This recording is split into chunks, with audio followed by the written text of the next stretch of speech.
നമ്മുടെ ഇസ്ലാമിൻ്റെ പ്രമാണമാണ് നബി സല്ലല്ലാഹു അലൈഹി വസല്ലമയുടെ ചര്യകൾ.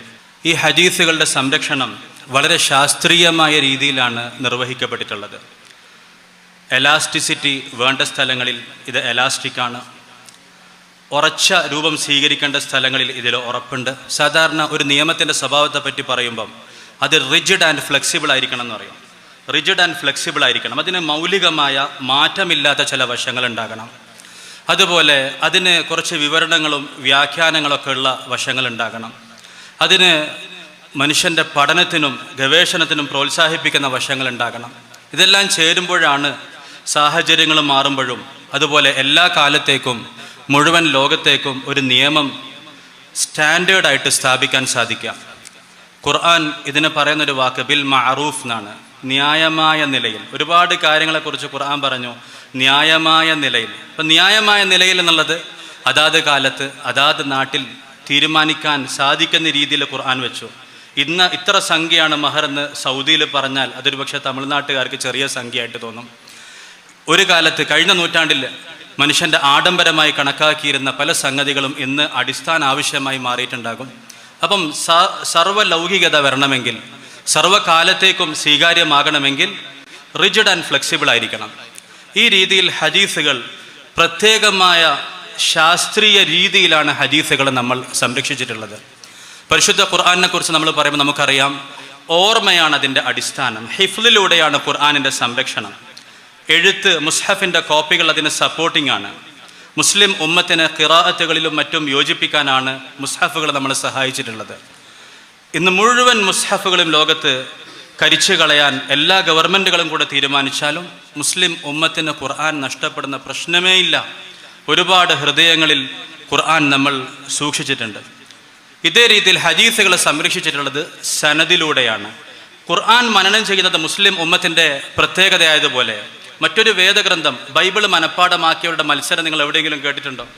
രാമായണോ മഹാഭാരതമോ വേറെ ഏതെങ്കിലും സ്ക്രിപ്ചർ മനഃപ്പാഠമാക്കിയവരുടെ മത്സരം നിങ്ങൾ കേട്ടിട്ടുണ്ടോ? ഖുർആൻ പാരായണ മത്സരങ്ങൾ സംസ്ഥാനമൊട്ടുക്കും നടക്കാൻ ലക്ഷക്കണക്കിന് രൂപ അല്ലെങ്കിൽ സ്വർണ്ണ പവനൊക്കെ സമ്മാനമായി കൊടുക്കുന്ന ഖുർആൻ മനന മത്സരങ്ങൾ കാണാതെ ഓതുകയാണ് കുഞ്ഞുമക്കൾ. പ്രായപരിധിയുണ്ട്. 15 വയസ്സിന് താഴെയുള്ളവർക്കേ പങ്കെടുക്കാവൂ, 25 വയസ്സിന് താഴെയുള്ളവരെ പങ്കെടുക്കാവൂ എന്ന നിയമം വെച്ചുകൊണ്ട് മത്സരം നടത്താൻ ഏത് വിശ്വാസി സമൂഹത്തിനാണ് പറ്റുക? മുസ്ലിമീങ്ങൾക്കല്ലാതെ. ഇതേ രീതിയിൽ ഹദീസിലും നമുക്ക് പ്രത്യേകമായ ഒരു സംവിധാനമുണ്ട്. അതാണ് ഇസ്നാദ്, സനദുകൾ. അൽ ഇസ്നാദു മിനദ്ദീൻ വലൗലൽ ഇസ്നാദു ലഖാല മൻ ശാഅ മാ ശാഅ. സനദ് ദീനാണ്. സനദ് ഇല്ലായിരുന്നെങ്കിൽ ഇങ്ങനൊരു സംവിധാനം ഇല്ലായിരുന്നെങ്കിൽ തോന്നുന്നവർ തോന്നുന്നത് പറയുമായിരുന്നു. തോന്നുന്നവർ തോന്നുന്നത് പറയാതെ ആചാരബന്ധിതമായ ഒരു സമൂഹമായി മാറാതെ പ്രമാണബന്ധിതമായ ഒരു സമൂഹമായി മുസ്ലിമീങ്ങൾ മാറിയത് ഇസ്നാദിലൂടെയാണ്, സനദിലൂടെ, ചെയിനിലൂടെയാണ്. ഈ ചെയിനിന് വേറൊരു പ്രത്യേകതയുണ്ട്. ഒരു ചെയിനല്ല, മറിച്ച് നെറ്റ്വർക്ക് ഓഫ് ചെയിൻസ് ആണ്.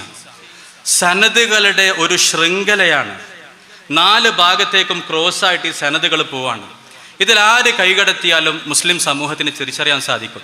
ഒരാൾ പുതിയൊരു സനദിലൂടെ ഇന്നൊരു ഹദീസ് ഉണ്ടാക്കിയാൽ 2-3 മിനിറ്റ് കൊണ്ട് മുസ്ലിമീങ്ങൾ പറയും ഇത് കള്ള സനദാണ് എന്ന് പറഞ്ഞാൽ അതെങ്ങനെ സാധിക്കും? ഒരു ചെയിൻ പോലും പുതിയത് എന്തുകൊണ്ട് ഉണ്ടാക്കാൻ സാധിക്കുന്നില്ലെന്ന് ചോദിച്ചാൽ നെറ്റ്വർക്ക് ഓഫ് ചെയിൻസ് ആണ്.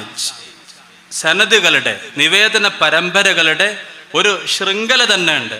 സാധാരണ ഒരു മൊബൈൽ കമ്പനി പറയാണ് വാറണ്ടി ഉണ്ട് 2 വർഷം അല്ലെങ്കിൽ 1 വർഷം വാറണ്ടി ഉണ്ട്. മഴയത്ത് പോയി അല്ലെങ്കിൽ വെള്ളത്തിൽ വീണ ഫോണുമായിട്ട് നിങ്ങൾ വെയിലത്തൊക്കെ ഉണക്കി വെച്ചിട്ട് പറയാണ് ഇത് വാറണ്ടി ഉണ്ട്, നന്നാക്കി തരണം. ഒരിച്ച് വെള്ളം നനഞ്ഞിട്ടുണ്ടെന്ന് വെച്ച് ഇപ്പോൾ കളവ് പറയുന്ന ഒരാളാണെങ്കിൽ പറയണേ ഈ ഇല്ല നനഞ്ഞില്ലെന്ന് പറഞ്ഞാൽ അയാൾ ഇല്ല നനഞ്ഞിട്ടുണ്ടല്ലോ, നിങ്ങൾ ഉണക്കിയിട്ടാണ് കൊണ്ടുപോയത്. കാരണം അവരതിനുള്ളിൽ ഒരു പ്രത്യേക തരം കടലാസ് വെച്ചിട്ടുണ്ട്. അത് വെള്ളം തട്ടിയാൽ പിങ്ക് കളറായി മാറും. അപ്പോൾ അവർക്ക് മനസ്സിലായി നിങ്ങൾ വെള്ളം തട്ടിയിട്ടുണ്ട്.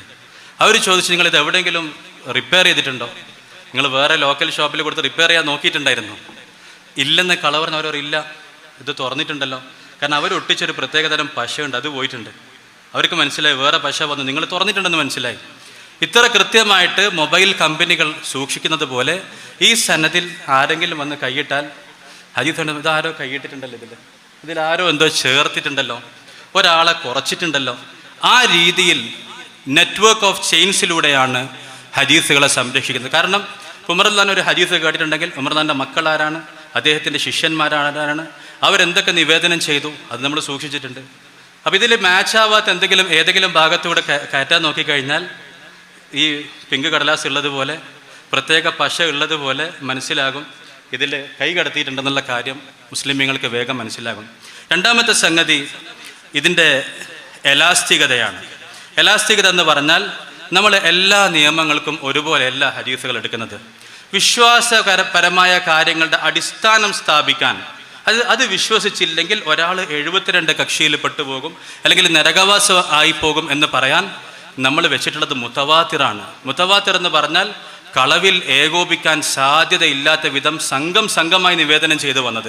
അത് ഇറാഖിലുള്ളവരും നിവേദനം ചെയ്തിട്ടുണ്ട്, മദീനക്കാരും നിവേദനം ചെയ്തിട്ടുണ്ട്. അത് നമ്മൾ ഇന്ന് കണ്ണുകൊണ്ട് കാണുന്ന കാര്യങ്ങൾ പോലെ ഉറപ്പിച്ച് വിശ്വസിക്കാവുന്ന രീതിയിൽ നിവേദനം ചെയ്തു വന്ന കാര്യങ്ങൾ, ഇതിനെ നമ്മൾ വിശ്വാസത്തിൻ്റെ അടിസ്ഥാനപരമായ കാര്യങ്ങളായിട്ട് സ്ഥാപിക്കും.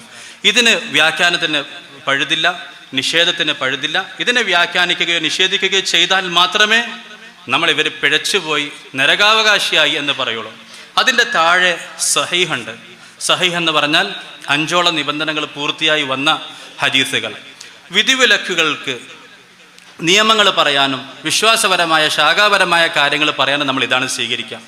ഏതെങ്കിലും വ്യക്തി ഇതിനെ നിഷേധിച്ചു എന്ന് കരുതുക, സഹീഹായ ഒരു ഹദീസിനെ ഒരാൾ നിഷേധിച്ചു എന്ന് കരുതുക. എലാസ്റ്റിസിറ്റി ഉള്ളത് കൊണ്ട് നമ്മൾ ഒറ്റയടിക്ക് ഇയാൾ ഇന്ന് ആവേശക്കാരങ്ങനെ പ്രസംഗിക്കാറുണ്ട്. അവർക്ക് അതിൻ്റെ തിക്തഫലം അറിയാത്തതുകൊണ്ട് പറയും ഇയാൾ ഹദീസ് നിഷേധിയാണ്, അയാൾ നരകത്തിലാണ്. അപ്പം അങ്ങനത്തെ ആളുകൾക്ക് ബോധ്യപ്പെടുത്തി കൊടുക്കാൻ വേണ്ടി നമ്മൾ അവരോട് പറയും നിങ്ങൾ ഹദീസ് നിഷേധിയാണ്, നിങ്ങളുടെ ഇന്ന് ഹദീസിനെ നിഷേധിച്ചിട്ടുണ്ട്. അപ്പം ഇസ്ലാമിക അടിസ്ഥാന നിയമപ്രകാരം ഈ വ്യക്തി ഏത് മാനദണ്ഡ പ്രകാരമാണ് ഇത് നിഷേധിച്ചതെന്ന് നോക്കും. അപ്പം അദ്ദേഹത്തിന് അതിലുള്ള ഒരാളെ വിശ്വാസമില്ല. ന്യായമായ കാര്യമാണല്ലോ. അതിലൊരു റാവി വന്നു, അബൂ ജാഫർ റാസി ഉദാഹരണത്തിന്. ലോകത്തെല്ലാവരും പറയും അദ്ദേഹം സ്വീകാര്യനെന്ന് പറഞ്ഞു, എല്ലാവരും ആ ഹദീസ് സ്വീകരിച്ചു എന്ന് കരുതാം. ഒരു ഉദാഹരണം ഞാൻ പറയാണ്. ഈ വ്യക്തിക്ക് തോന്നുകയാണ് അബൂ ജാഫർ റാസി സ്വീകാര്യനല്ല, അദ്ദേഹത്തിന് ഇത്രേ പ്രശ്നമുള്ളൂ. അതിൻ്റെ പേരിൽ അദ്ദേഹം അത് ഒഴിവാക്കിയാൽ നമ്മൾ അദ്ദേഹത്തെ പിടിച്ച് മുബത്തദിയാക്കുന്നില്ല. കാരണം ഇദ്ദേഹത്തിൻ്റെ മാനദണ്ഡം ഒരു സനദായതുകൊണ്ട് അംഗീകരിക്കൂലെന്നോ അല്ലെങ്കിൽ എൻ്റെ ബുദ്ധിക്ക് ചേരുന്നില്ലെന്നോ ഒന്നുമല്ല. ഇദ്ദേഹത്തിൻ്റെ പ്രശ്നം അബൂ ജാഫർ റാസി എന്ന വ്യക്തിയുമായിട്ടാണ്. അദ്ദേഹം നമ്മളെ പ്രവാചകനൊന്നുമല്ലല്ലോ. അതുകൊണ്ട് ആ മാനദണ്ഡമാണ് ഇദ്ദേഹത്തിൻ്റെ പ്രശ്നം എന്നതുകൊണ്ട് നിങ്ങളുടെ ധാരണ തെറ്റാണ് കേട്ടോ, അബൂ ജാഫർ റാസി സ്വീകാര്യനാണ് കേട്ടോ എന്ന് ശരിതെറ്റ് പറയാ എന്നല്ലാതെ ഈ വ്യക്തിയെ സാധാരണ പ്രഭാഷകർ വലിയ ഡേഞ്ചറാണ് എല്ലാ വിഷയങ്ങളിലും. അവരാണ് ഈ ആവേശവും ഈ അതിതീവ്ര നിയമങ്ങളൊക്കെ ഉണ്ടാക്കുന്നത്. ഇവർ പ്രസംഗത്തിൽ പറയും എന്ന വ്യക്തി ഇന്ന് ഹദീസ് നിഷേധിച്ചു, അദ്ദേഹം ഹദീസ് നിഷേധിയാണ്, അദ്ദേഹം നരകത്തിലാണ്. ഇങ്ങനെ പറയുന്ന രീതി ഇസ്ലാമിക നിയമങ്ങൾക്കല്ല, മറിച്ച് എപ്പോഴാണ് ഒരാൾ ഹദീസ് നിഷേധിയാവുക? ഈ വ്യക്തി പറയുകയാണെന്ന് കരുതി ഇദ്ദേഹം പറയണം ഇതിന് ഒരു സനദേ ഉള്ളൂ, ഒരു സനദ് ഉണ്ടായാൽ പോരാ, ഒരു 3-4 സനദ് ഉണ്ടാകണം, ഇതാണ് ഇദ്ദേഹത്തിൻ്റെ മാനദണ്ഡം. നമ്മൾ പറയും ഇത് തെറ്റായ മാനദണ്ഡമാണ്, നിങ്ങൾ മുഅ്തസിലികളുടെ മാർഗത്തിലാണ്, നിങ്ങൾ ഹദീസ് നിഷേധിയാണ്. അല്ല, ഇദ്ദേഹത്തിൻ്റെ മാനദണ്ഡം ഈ പറഞ്ഞ ഒറ്റ വ്യക്തിയെ പറ്റിയാണെങ്കിൽ ആ പറഞ്ഞ കാര്യം ശരിയാണോ തെറ്റാണോ എന്ന് വിലയിരുത്താന്നല്ലാതെ ഇദ്ദേഹത്തെ നമ്മൾ ഹദീസ് നിഷേധിയായിട്ടോ നരകവാസിയായിട്ടോ പ്രഖ്യാപിക്കുന്നില്ല. അങ്ങനെ എലാസ്റ്റിസിറ്റി ഉള്ള കൃത്യമായിട്ട് ഫ്ലെക്സിബിളായിട്ടുള്ള നിയമം, എപ്പോൾ ഒരാൾ പിഴച്ച ആളാകും, എപ്പോൾ ആ അഭിപ്രായം തെറ്റായി മാറും, എപ്പോൾ 2 അഭിപ്രായത്തിന് പ്രസക്തി ഉണ്ടാകും എന്ന രീതിയിൽ ഹദീസിൻ്റെ നിയമങ്ങളെ സംവിധാനിച്ചിട്ടുണ്ട്. ഇതിൽ വേറൊരു സംഗതി, നമുക്ക് ആവശ്യമില്ലാത്തൊരു സാധനമാണ് നമ്മളുടെ സഹീഹായ ഹദീസുകളെ സംരക്ഷിക്കുന്നത്. അതാണ് ലഈഫായ ഹദീസ് എന്ന് പറയുന്നൊരു വലിയ ലോകം. ലഈഫായ ഹദീസ് എന്ന് പറയുന്നൊരു വലിയ കടൽ നടുവിലുള്ളത് കൊണ്ട് ഒരു കള്ള ഹദീസും ചാടി സഹീഹിലേക്ക് വരൂല.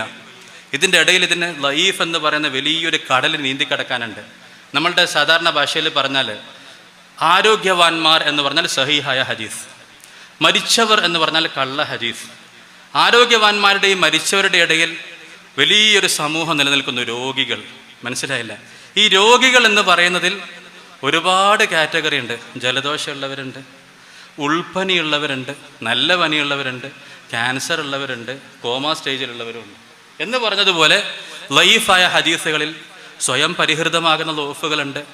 ഒരു സപ്പോർട്ടിംഗ് ട്രീറ്റ്മെൻറ്റ് കിട്ടിയാൽ ആരോഗ്യവാനാകുന്ന ലഈഫായ ഹദീസുകളുണ്ട്.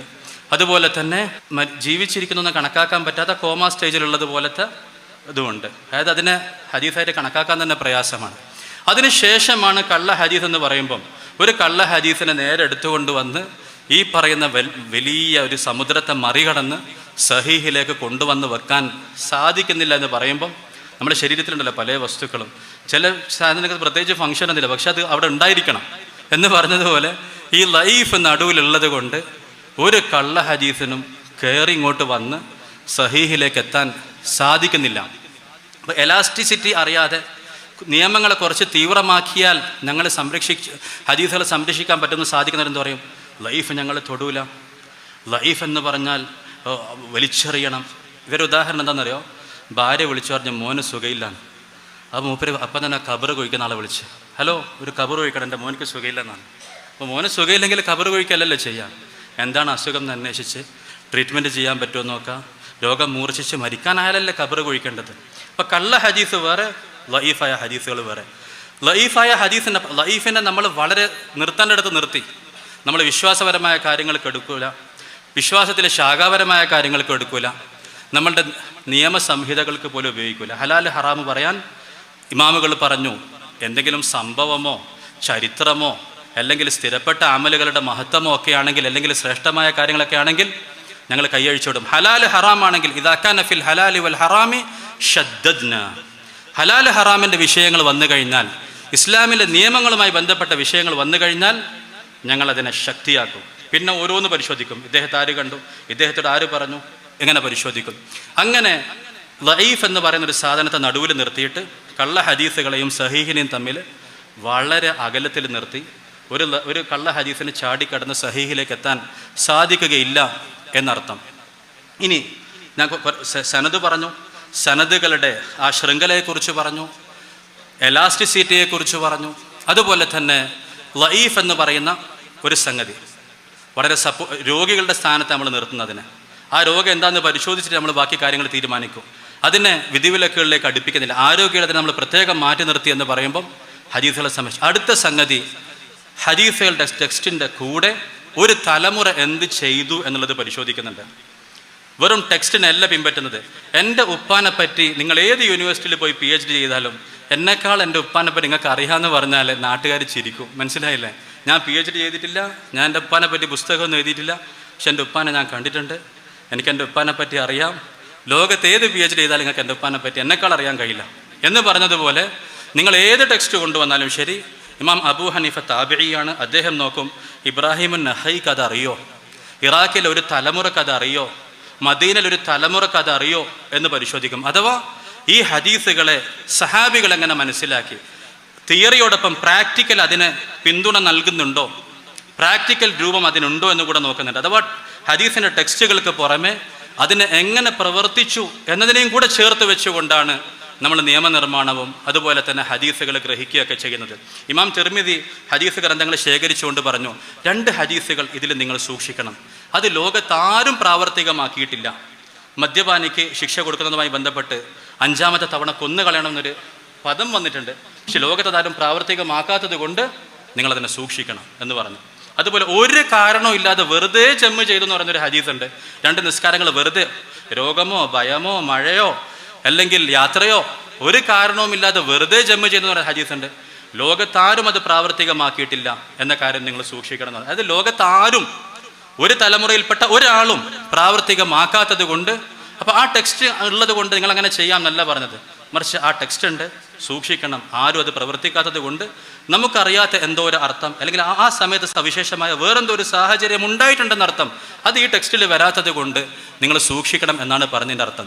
ഇമാം തിർമിദി റഹിമഹുല്ല പറഞ്ഞു ഫുഖഹാക്കളെ കുറിച്ച്, വഹും അഅലമു ബിമആനിൽ ഹദീസ്, ഹദീസുകളുടെ അർത്ഥം അവർക്കാണ് അറിയുന്നത്. ഇത് നിവേദനമാണ്, ഇത് മരുന്ന് കമ്പനിയാണ്, ഈ മരുന്നിൻ്റെ എക്സ്പയറി ഡേറ്റ് എന്താണ്, ഇത് എവിടെയാണെന്ന് നോക്കുന്നു, ഇതിൻ്റെ നിയമം എന്താണ്, ഇതിൻ്റെ അർത്ഥം അറിയുന്നത് ഫുഖഹാക്കൾക്കാണ്. ഈ ഫുഖഹാക്കൾ 2-3 തലമുറകളുടെ പ്രാവർത്തിക രൂപം നോക്കുന്നുണ്ട്. ഇമാം അബൂദാവൂദ് അദ്ദേഹം മക്കക്കാർക്ക് എഴുതിയ ഒരു കത്തുണ്ട് അദ്ദേഹത്തിൻ്റെ ഹദീസ് പുസ്തകത്തെക്കുറിച്ച്. അപ്പോൾ ഹദീസ് ക്രോഡീകരണത്തിൻ്റെ 2 ഘട്ടങ്ങളിൽ, ആദ്യത്തെ ഘട്ടം ക്രിസ്ത്യാനികളുടെയൊക്കെ വേദഗ്രന്ഥങ്ങളെപ്പോലെ എന്ന് പറഞ്ഞാൽ ദൈവിക വചനവും പ്രവാചക വചനവും അപ്പോസ്തലന്മാരുടെ വചനവും ചരിത്രം എല്ലാം കൂടെ ഒരുമിച്ച് കൂടിയിട്ടാണുള്ളത്. ഇതേപോലെ ഹദീസ് നിവേദകർ നബി സല്ലല്ലാഹു അലൈഹി വസല്ലമയുടെ വചനവും സഹാബികളുടെ വചനവും താബിഈങ്ങളുടെ ഫത്വയൊക്കെ ഒന്നിച്ചാണ് ക്രോഡീകരിച്ചിരുന്നത്. അതായിരുന്നു ഹദീസ് ക്രോഡീകരണത്തിൻ്റെ ശൈലി.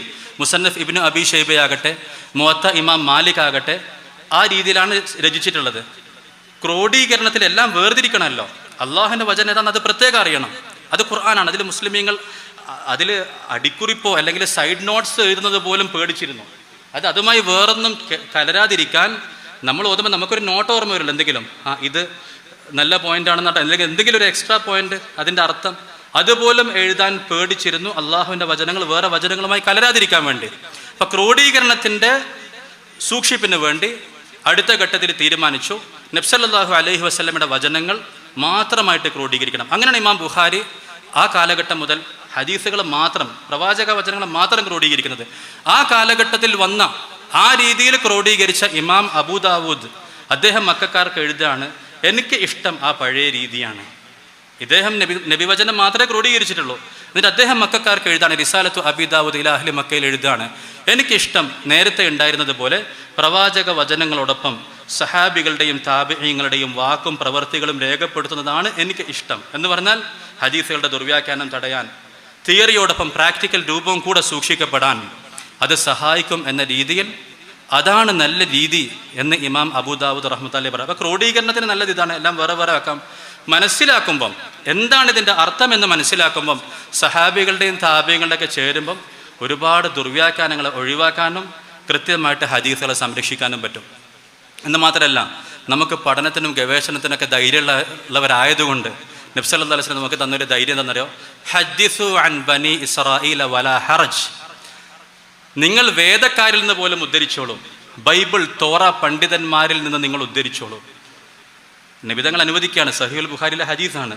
ഹദ്ദിസു അൻ ബനി ഇസ്രാഈല വലാ ഹറജ് ഫമൻ കദബ അലയ്യ മുതഅമ്മിദൻ ഫല്യതബവ്വ മഖഅദഹു മിനൻ. പക്ഷേ എൻ്റെ പേരിൽ ആരെങ്കിലും കളവ് പറഞ്ഞാൽ അവൻ നരകത്തെ സൂക്ഷിക്കണം എന്ന് പറഞ്ഞു. അപ്പോൾ എന്താണ് നമുക്ക് ബൈബിളുകാരിൽ നിന്നും തോറക്കാരിൽ നിന്നൊക്കെ ഉദ്ധരിക്കാൻ നബി അനുവാദം തന്നത്? എന്താണ്?